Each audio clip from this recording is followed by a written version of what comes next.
So a lot's kicked off since the last time we spoke, hasn't it? Are you all enjoying the genocide that's being live streamed to our phones 24/7 via Twitter? You know I don't call it X, right?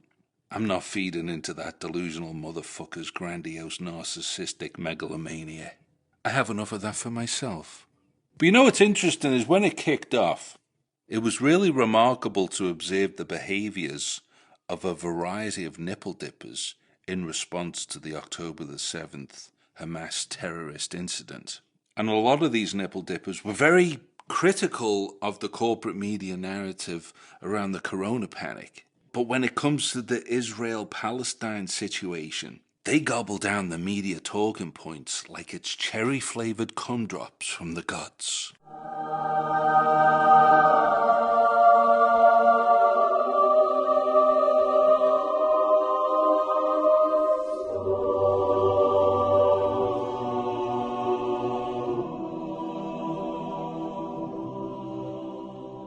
I find this just like a really fascinating phenomenon, and I've spent a lot of time thinking about it. I'm in the process right now of constructing an essay about this very topic. I call them the Islamomismiasts, and they're so completely distorted by ideology and ignorance of history, they seem to think that these events happened or began on October the 7th, that somehow that was a completely unprovoked attack. Ignoring, of course, 75 years of colonial history. And what's really fascinating is that these are people who mocked the gibbleheads for falling prey to the anti-scientific contradictory media talking points around the corona panic. Or will correctly point out how all the ideological bullet points of transmania are completely nonsensical.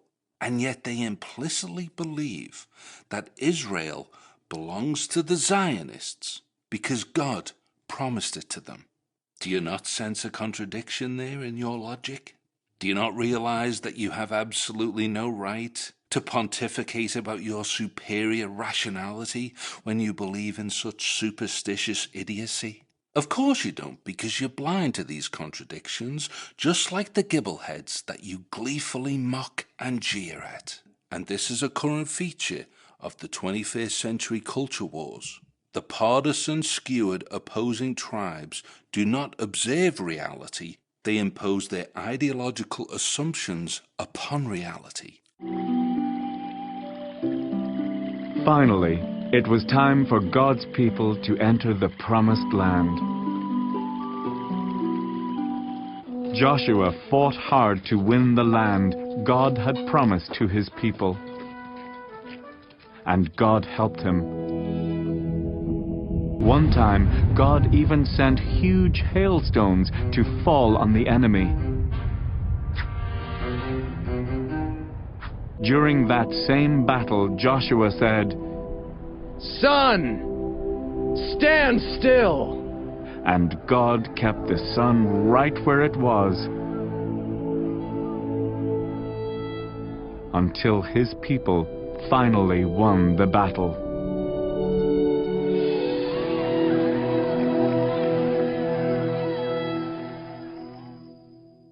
So there's a particular variety of nipple dipper whom I refer to as the Islamomismiasts. And I use that term because I don't like to use the term Islamophobia. Not that that's an incorrect term, because I think Islamophobia quite accurately describes the phenomenon if we're talking about the fear of Islam. Because these nipple dippers are absolutely terrified about the rise of what they believe is Islamofascism. And that's how they viewed the October the 7th terrorist attacks, as a clash of civilizations. But I think Islamomismia is more precise because we're not just dealing with a fear of Islam, we're dealing with an absolute deep resounding hatred of Islam. Plus I hate sticking phobia at the end of anything now because of the whole transphobia thing. That's really put me off phobia, except of course for xenophobia. I'll happily stick phobia at the end of that one, but I think Islamomismia is the more accurate and precise terminology. So an official Israeli government Twitter account has tweeted this. The tweet contains the Quranic verses of the chapter of the elephant, Surah Al-Fil, alongside an image of Israeli bombs falling on Gaza, massacring its men, women and children. It's disgraceful, Islamophobic, and an absolute new low in Israel's pitiful PR war. Yet while these verses were used provocatively, I feel there's something I need to point out for the desperate team of trolls behind Israel's propaganda. The verses you used in mockery are truly only making a mockery out of yourself. You see, these verses tell the story of the army of Abraha, who set out with an army of elephants to destroy the Kaaba in Mecca, the holiest place of worship for Muslims, only to then be stopped in his tracks by a much smaller army of birds who pelted stones upon them from the sky. These birds left him and his army annihilated, and as an example for future generations to come. So while you mock these verses, perhaps you should ponder over their meaning. While you are conceited in your military power, your billions of dollars in US funding, and your state-of-the-art nuclear weapons, don't forget that you too can be defeated, just like the army of the elephant. Or maybe when you march towards Al-Aqsa, the third holiest site to Muslims, and senselessly fire upon its worshippers with rubber-coated steel bullets and stun grenades, perhaps you should ponder over these verses as you are met with Palestinian rocks pelted in your direction. Or maybe as you bomb Gaza and massacre its defenseless residents, you can ponder over the Quranic verses that tell the story of David, verses that inform us of how a smaller and much weaker people were able to defeat a much larger and far more powerful army of Goliath. Ponder over the verses that warn us about the consequences of those who sow oppression in the land. And perhaps ponder over the verses that inform us of the fate of those who violate the sacred houses of God and harm its worshippers. So please, Israeli Twitter trolls, don't make a mockery out of the Quran. Ponder over it. And remember, you too can be defeated. I think one of the great ringleaders of this reactionary group of Nipple Dippers is the one and only Mr. Gad Saad. On November the 4th, he tweeted out the following.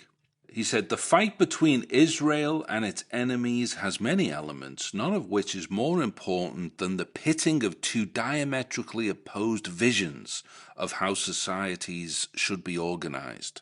Hence, when deciding on which side to lend your support, explore what are the foundational societal principles that best exemplify your values, and then choose accordingly." Well, Mr. Gad Saad, I'll tell you what my values are. Not slaughtering 10,000 children at a rate faster than how kids were murdered during the Nazi Holocaust. That's my values. Not believing that people have a right to eject 750,000 people from a land they've lived on for generations because God promised it to them in the Bible. Those are my values. What the fuck are your values? I think it is a misnomer to constantly come up with qualifiers before the word Islam. And let me explain why that is. There is no Islam, there is no Islamism. Islamism is part of Islam. Islam is a set of codified ideas that has a spiritual element and it has a political element. That political element is Islamism. The manner in which now people are talking about Islamism is it's something that is outside of Islam. And I understand the reason why people want to do this. It's because they feel as though it's too gauche to frontally attack a religion. So if you attack something that has magically ISM at the end of it, Islamism, that's okay. If you attack Islam, that's not okay. But the reality is, if we're truly going to have a serious and honest conversation about this topic, we have to recognize that it's not radical Islam, it's not Islamism, it's not militant, violent extremism, and every other permutation of a euphemism that you come up with. It's Islam. He continues with his cultural psychosis by saying, "I side with Israel for many reasons, none of which is more important than the fact that it offers an astronomically superior model for human flourishment." For human flourishment? Try explaining that to the 10,000 children who've been slaughtered in Gaza, to the 50,000 who've been maimed for life, to the 500,000 currently facing death by starvation. Human flourishment? Are you fucking crazy? Yes, you are. You're so blinded and deluded by your religious bigotry and your ideological distortions that you can't see with your own two eyes when an actual genocide is taking place and streamed live to the internet 24/7. A warning to our viewers that what you are about to see is quite disturbing, and it has to do with children. This is the human cost of the Israel-Gaza war. These are tiny figures of children on the walls of our studio, one for almost each of the 12,800 kids who have died in Gaza, according to numbers from Gaza's health ministry. The death toll, quite frankly, is hard to keep up with. Airstrikes and now malnutrition and dehydration are killing them. Here's a glimpse inside Kamal Adwan Hospital in northern Gaza, where several children have died of starvation. Tiny limbs, bones protruding. The constant sound of crying from children now facing starvation in Gaza. These were little Yazan's final moments, his tiny fingers gripped in his mother's hand. Yazan al-Kafarne was just 10 years old when he died on Monday. And a day later, UNICEF sounded this alarm. The babies of thousands of women who are due to give birth in the next month in the Gaza Strip are at risk of dying. Premature births are up. Mothers, dehydrated and traumatized, struggle to breastfeed. They can't find formula. They can't find clean water. And without relief, the threat from famine could eclipse that of airstrikes, like the one this past weekend in Rafah that killed 5-month-olds Wasim and Naim Abu Anza, twins, long awaited by their parents who finally conceived 11 years after they married, according to Reuters. It offers an astronomically superior model for human flourishment for Jews, Christians, Muslims, atheists, women, the LGBTQ community, and many other individuals seeking to maximize their liberties. He doesn't mention the Palestinians, of course, because these twisted, deranged motherfuckers don't even consider the Palestinians to be human beings. Back in the 90s, I was a student at York University in Toronto, where there was a very large Jewish community, and presumably still is a very large Jewish community. And one of my roommates, I lived in like a rooming house, and one of my roommates was a fresh-off-the-boat Israeli fella who'd spent the requisite, 2 or 3 years that they have to serve in the Israeli Defense Forces. This guy was a hardcore Zionist, reactionary from top to bottom, utterly conservative in every way you can imagine a conservative person would be. His views on women, his views on politics, you name it, whatever. Without question, he viewed the Palestinian people as not even human beings. And he'd bring his buddies over and they all felt the same way. There was a controversy happening at the school at one point with a pro-Palestine rally. This is back in the 90s, by the way. Of course, this has been going on for 75 years.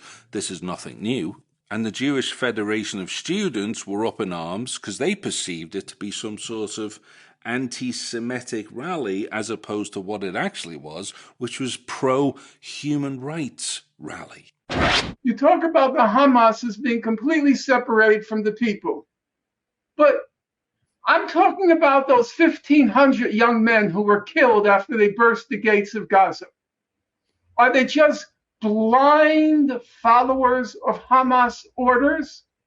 Young men who were born into a concentration camp, who just like Nat Turner, the rage inside them because of the chasm between who they were, who they aspired to be, and the reality that till their last breath, they would be confined to a concentration camp. So instead of talking about Hamas in the abstract and their agency, let's talk about the people, the 1,500 young men who nobody gives a darn about. Everybody talks about the 1,400 Israelis who were killed. And yes, it was an atrocity. I said that on the first day. But what about those 1,500 young men who were born into a concentration camp? And on top of being born into a concentration camp, periodically, that diabolical, and I'll say it, that satanic regime would announce, we're going to mow the lawn in Gaza. Do you know how pathological, how totally sick it is to talk about mowing the lawn on a population confined in a concentration camp, and half of whom are children. How would you feel if your apartment was flattened? Would you need the Hamas leadership to inspire you in a rage? Or would the rage be there already? Anyway, Gad Saad goes on with his blatherings in this single tweet. He's got a blue check so he can blather on endlessly as much as he wants because he's paying for the privilege. He says, is freedom of speech... Hey, Gad, if you're paying for it, it's not free, is it? He said, is freedom of speech, freedom of inquiry, freedom to love, art, freedom, academic freedom, and any and all other liberties best captured by Israeli society or that of its enemies? This is the ultimate distillation of this battle. I mean, this is astonishing, isn't it? Because Gad Saad is an intelligent, educated person, but he's so utterly blinded by these obvious contradictions. It's kind of, it's got me scratching my head trying to figure it out. What is going on with these Islamomismiasts? Why do they think this way? How can they not see the injustice of slaughtering 10,000 innocent children? They see the same images as the rest of us do. Babies being pulled out of rubble and so on and so forth. Endlessly, every day I log on to Twitter and I see one of these things. But for some reason, they're so deeply indoctrinated and distorted by ideology, they literally can't process the evidence of their own eyes. At a ceremony marking the 75th anniversary of Israel's parliament, the Knesset, Prime Minister Benjamin Netanyahu honored the fallen soldiers and repeated Israel's goal. This is a war on our home. It must end, and it will end with the eradication of the aggression and evil of the new Nazis. Those who attacked, kidnapped, raped, and murdered brought upon himself unprecedented destruction with his own hands. Netanyahu warned the West that Israel's fate would be theirs as well. I told world leaders that if Israel, God forbid, does not win, you will be next in line. The danger will reach you most certainly, quicker than you think. Julie Stahl, CBN News, Jerusalem. And he concludes the tweet with the utterly arrogant expression when he says, to those who wish to respond, the tenor of how you engage will likely demonstrate my point above. Sorry, Mr. Saad, none of that applies. The tenor of how you engage? What an absolute maniac. So to me, he's kind of like the ringleader of what I call the West is the best crowd. Ironically, these same people were complaining about the very things that indict the West. During the corona panic, the corporate hijacking of the medical establishment, the political process, the media messaging, the mass psychosis engendered by a relentless propaganda campaign. There's your Western values for you. That is the West.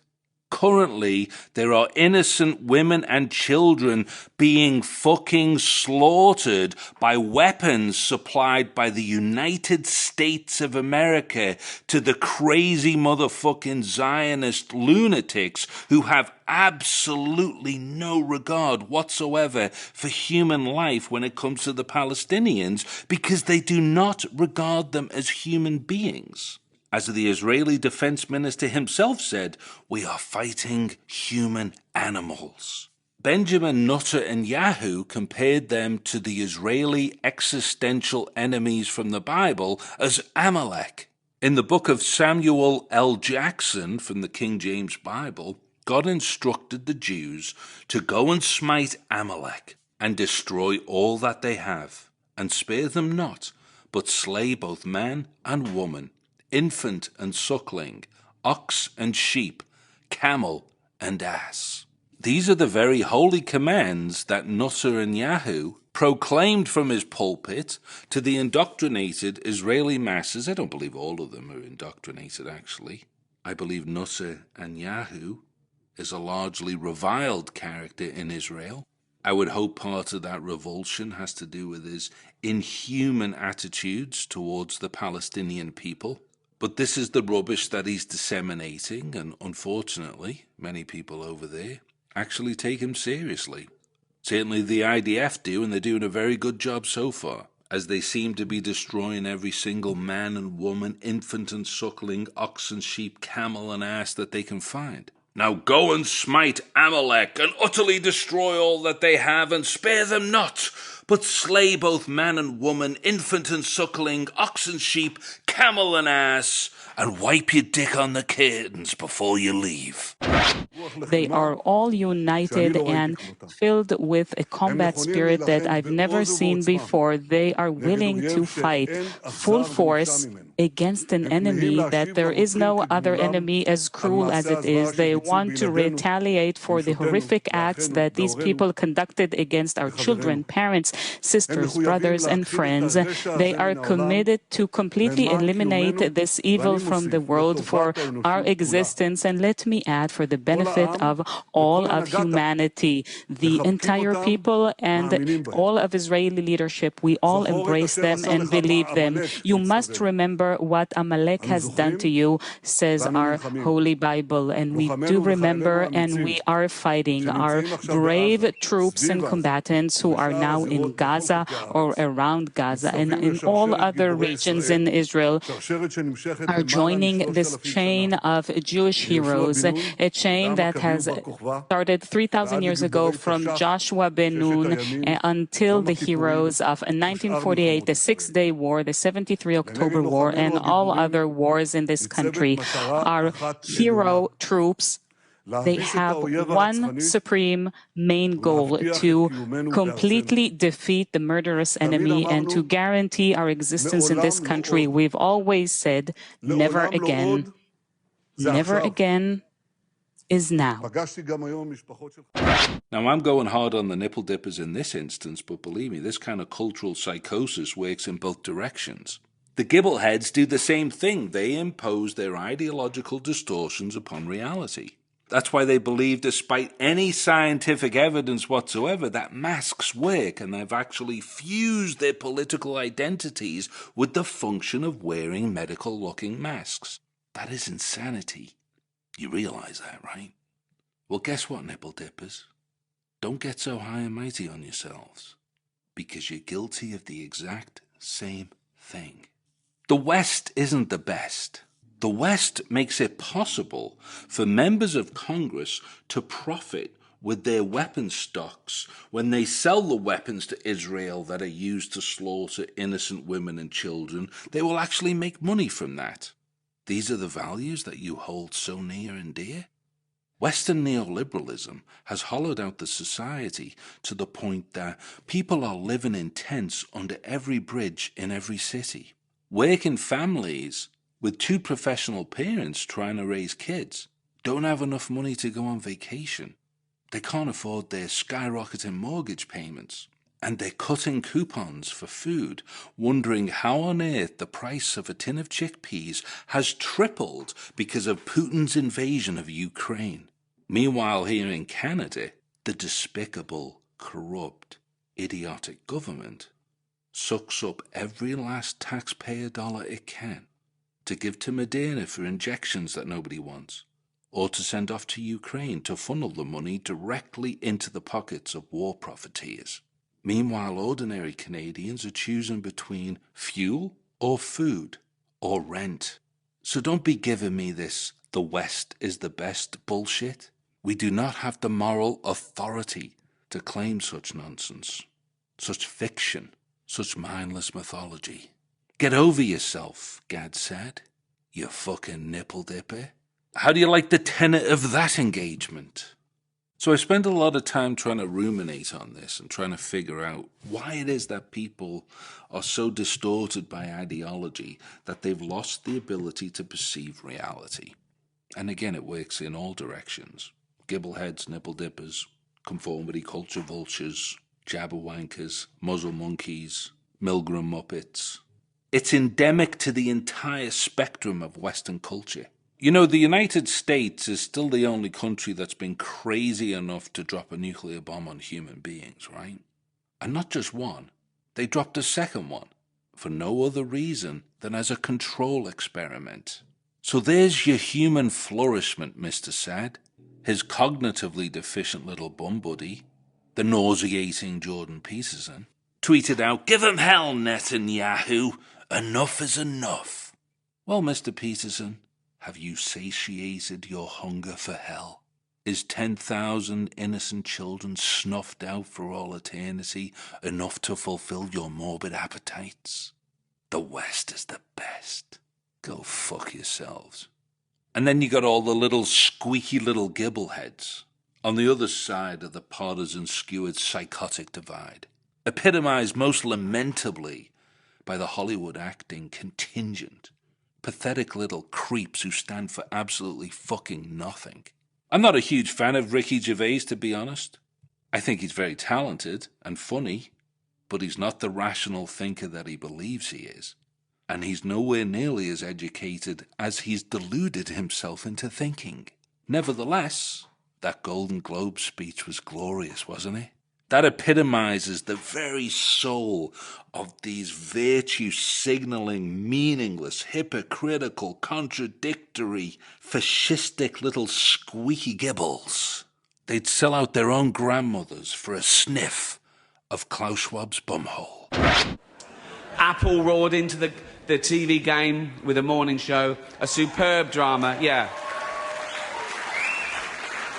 A superb drama about the importance of dignity and doing the right thing, made by a company that runs sweatshops in China. So, well, you say you're woke, but the companies you work for, I mean, unbelievable. Apple, Amazon, Disney. If ISIS started a streaming service, you'd call your agent, wouldn't you? So, if you do win an award tonight, don't use it as a platform to make a political speech, right? You're in no position to lecture the public about anything. You know nothing about the real world. Most of you spent less time in school than Greta Thunberg. So, if you win, right, come up, accept your little award, thank your agent and your God, and fuck off, okay? So, it's already 3 hours long. Right, let's do the first award. The first award.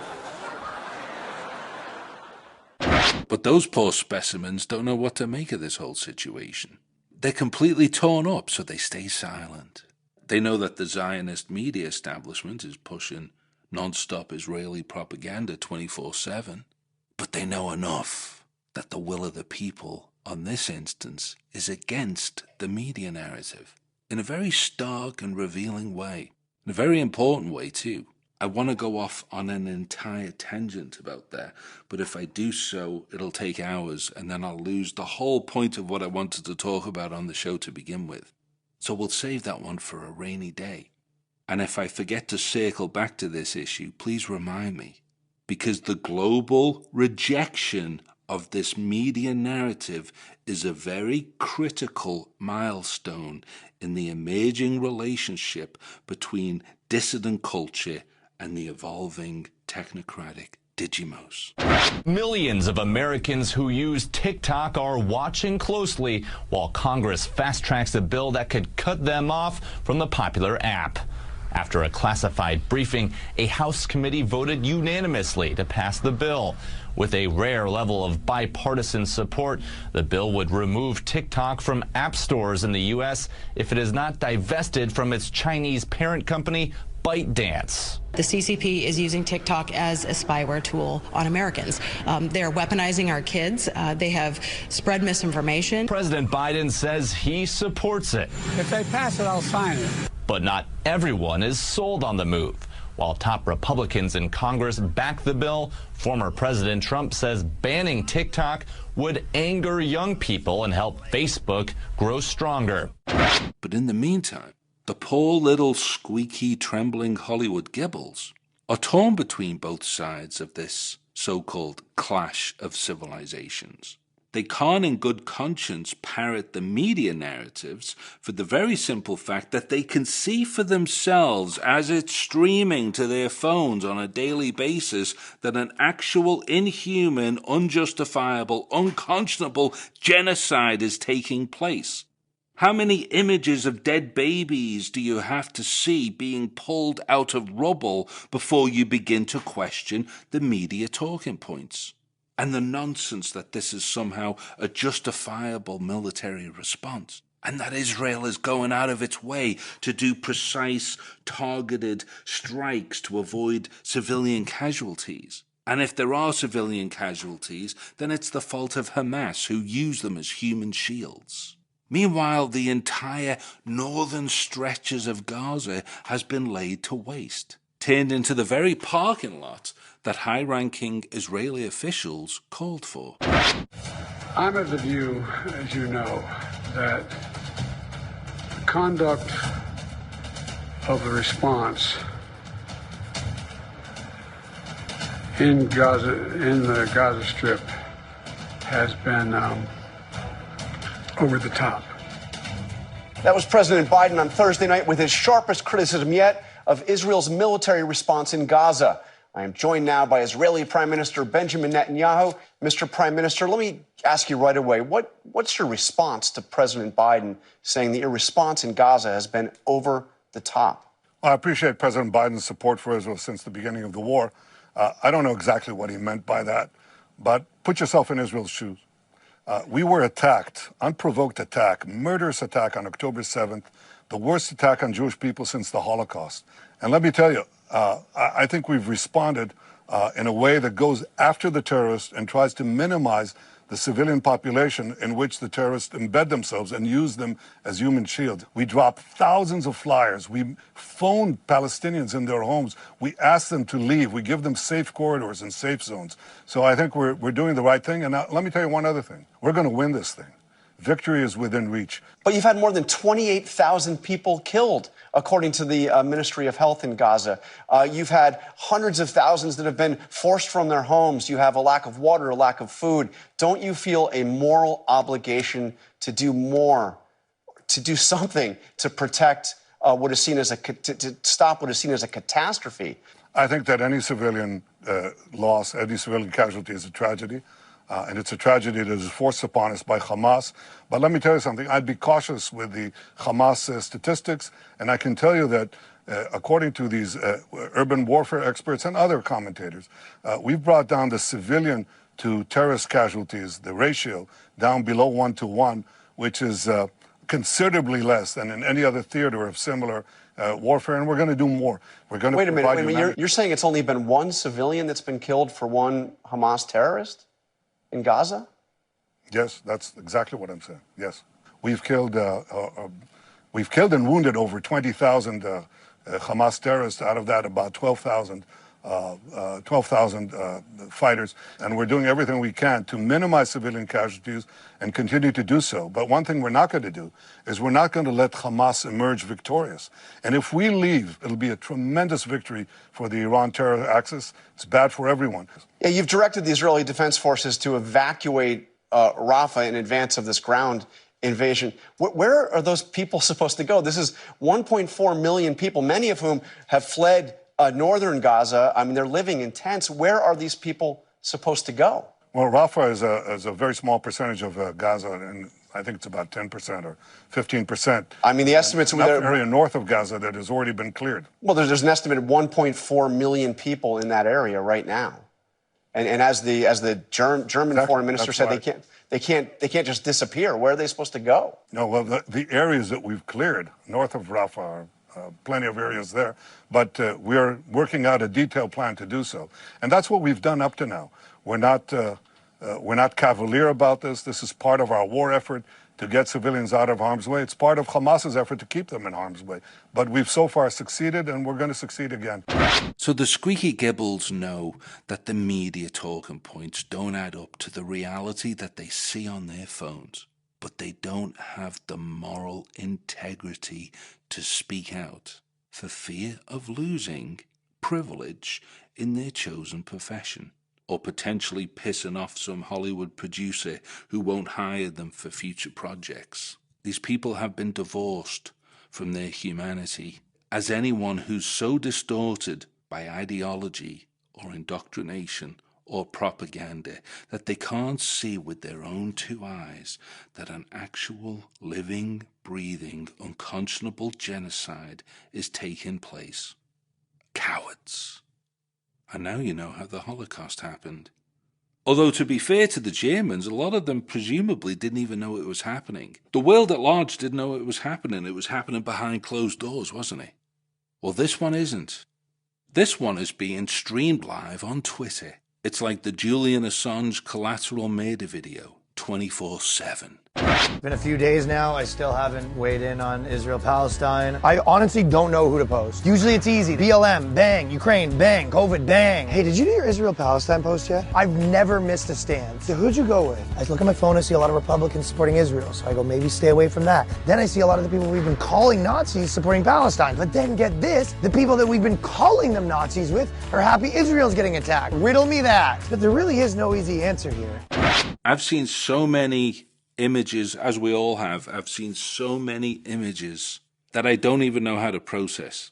I'm not directly in the conflict, so it's not affecting me in any substantial material way. My limbs aren't getting blown up. Buildings aren't falling down on top of me. I'm not losing my brothers and sisters and aunties and uncles and grandmothers and grandfathers, and entire bloodlines are being wiped out. But I'm seeing the carnage on my phone. And my mind doesn't know how to process it.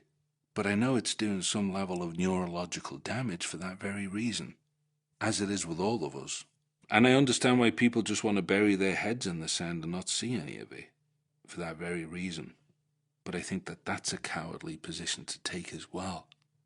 I've always been fascinated learning about the atrocities of the past, what the human psychology was in terms of people complying with these crimes against humanity. Think about the witch trials.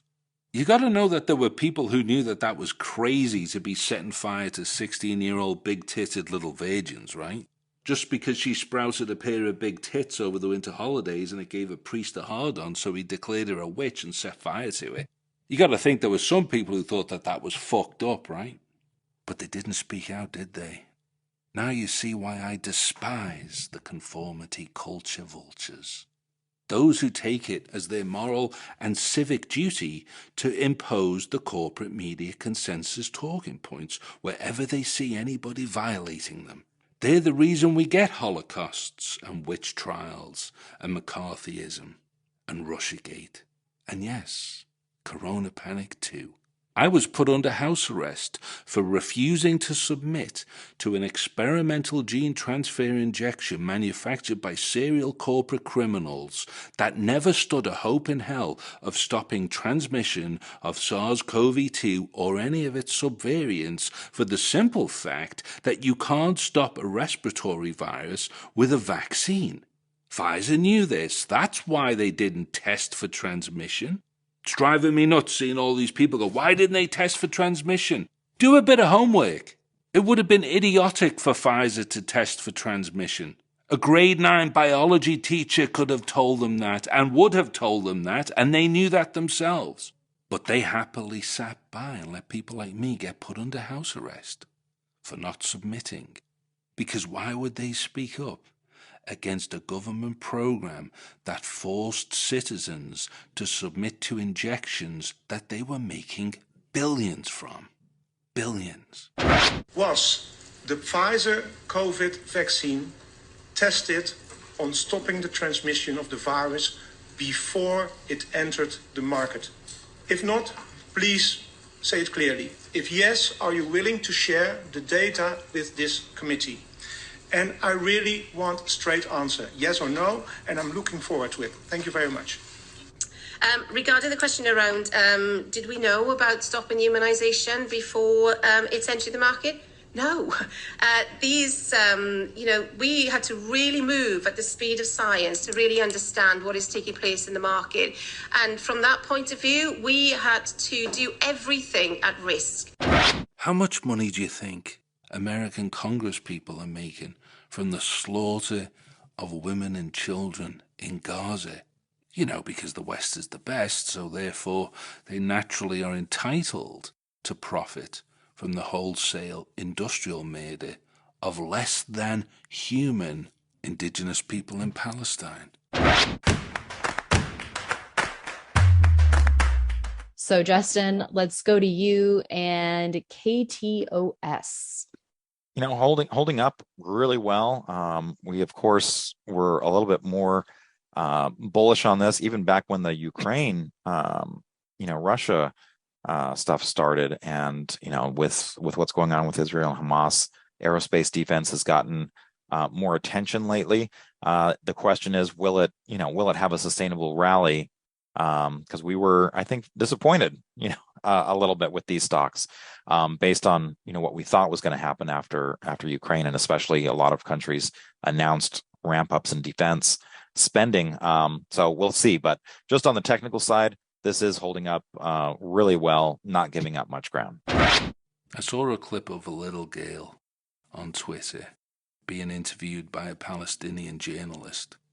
She couldn't have been more than 5 or 6. An absolutely beautiful cherub-like face. But she'd survived a blast that had ripped off, or what looked to have ripped off, her entire scalp. And her head was stitched back together all across the hairline in a very jagged, haphazard way, right across her forehead, maimed for life. Thick black stitches holding her scalp back together. But she was happy and excited when she was talking to the journalist, because she'd gone through the trauma, gone through the injury, received whatever treatment they could give her in hospitals where the electricity and medical supplies had been cut off. And now she was ready to go back home to her mum and dad, and she was excited to see them. And that's why she was happy. She was beaming with enthusiasm to be reunited with her parents. But what the little girl didn't know, but what any of us knew who were watching it, because it was spelled out for us in the tweet, was that she wasn't going to see her mum and dad. They were killed in the blast, with weapons supplied by Raytheon and Lockheed Martin, who members of the US Congress have stocks in, and therefore profited from the slaughter of this little girl's mum and dad. There's your Western values. This is Winston the Homicidal Computer, and you've been listening to an excerpt of the Velvet Buzzsaw on Xenophobia Radio. For the complete episode, visit the website at www.xenophobia-radio.com. So until next time, vidi well my little droogies. Vidi well.